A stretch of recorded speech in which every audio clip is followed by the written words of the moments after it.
Hello అండి. ఇంకా నేనైతే టెంపుల్కి అయితే వెళ్ళానండి. ఇంకా అందరూ బాగుండాలి, అందులో మనం ఉండాలి అని అయితే వేడుకున్నాను. ఇదైతే నల్ల పోచమ్మ తల్లి టెంపుల్ అండి. టెంపుల్కి వెళ్ళగానే గుడి గంటలు మోగించి అయితే అమ్మవారికి అయితే నా మనస్సులో ఉన్న కోరికలన్నీ చెప్పుకున్నాను.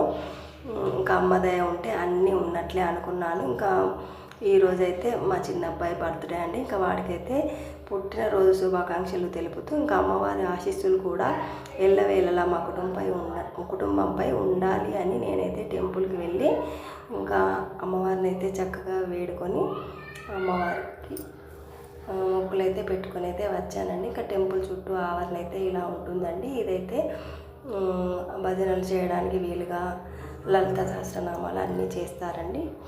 ఇంకా టెంపుల్ ఆవరణ అంతా ఇలా ఉందండి. పక్కనే శివాలయం, గణపతి ఆలయాలు కడుతున్నారు. నల్ల పోచమ్మ తల్లి టెంపుల్ అండి. ఇదైతే అమ్మ దయ మనందరిపై ఉండాలని అయితే మనస్ఫూర్తిగా కోరుకున్నాను. మరి థ్యాంక్ యూ ఫ్రెండ్స్. మాను కేర్ ఆఫ్ సీను ఛానల్ని సబ్స్క్రైబ్ చేయండి, లైక్ చేయండి, షేర్ చేయండి. మరిన్ని వీడియోస్ కోసం వెయిట్ చేయండి. ఉంటానండి. ఈరోజైతే మా చిన్న అబ్బాయి బర్త్డే కాబట్టి అందరూ విష్ చేయాలని అయితే కోరుకుంటున్నానండి.